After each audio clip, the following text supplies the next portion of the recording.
পরীক্ষার খাতা কেড়ে নেওয়া এক শিক্ষককে থাপ্পড় মেরেছে এক ছাত্র। চুয়াডাঙ্গা ভিক্টোরিয়া জুবিলি সরকারি উচ্চ বিদ্যালয়ের পরীক্ষার হলে ঘটনাটি ঘটে। রোববার রাতে সামাজিক যোগাযোগ মাধ্যম ফেসবুকে এর সিসিটিভির ফুটেজ ছড়িয়ে পড়লে তোলপাড় শুরু হয়। এদিকে ঘটনা তদন্তে 4 সদস্য বিশিষ্ট কমিটি গঠন করেছে জেলা প্রশাসক। কমিটির প্রধান করা হয়েছে অতিরিক্ত জেলা প্রশাসক শারমিন আক্তারকে। 3 কার্যদিবসের মধ্যে কমিটিকে প্রতিবেদন দিতে বলা হয়েছে। জানা যায়, ওই স্কুলে এসএসসির নির্বাচনী পরীক্ষা চলছিল।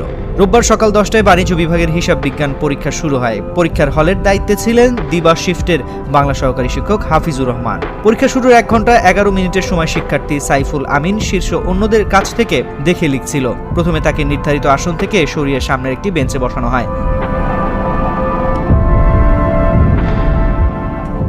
আবারও পেছনে ঘুরে অন্যের খাতা দেখে লিখছিল সে। এক পর্যায়ে পেছনের বেঞ্চে 2 হাত দিয়ে বসেছিল সাইফুল। এই বিষয়টি দায়িত্বরত শিক্ষকের নজরে এলে তিনি ছাত্রের খাতা কেড়ে নিয়ে যান।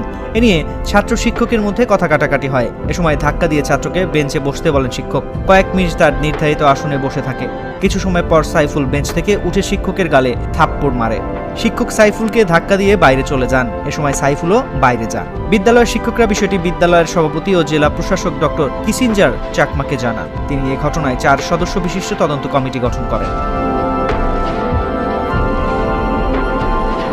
কমিটির অন্য সদস্যরা হলেন সদর সার্কেলের অতিরিক্ত পুলিশ সুপার আনিসুজ্জামান লালন, জেলা শিক্ষা কর্মকর্তা আতাউর রহমান ও ভিক্টোরিয়া জুবিলি সরকারি উচ্চ বিদ্যালয়ের প্রধান শিক্ষক Sheikh Sophia Rahman.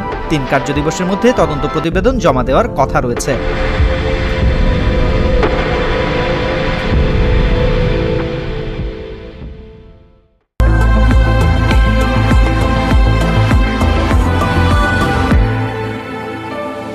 Harlan, be a show stealer.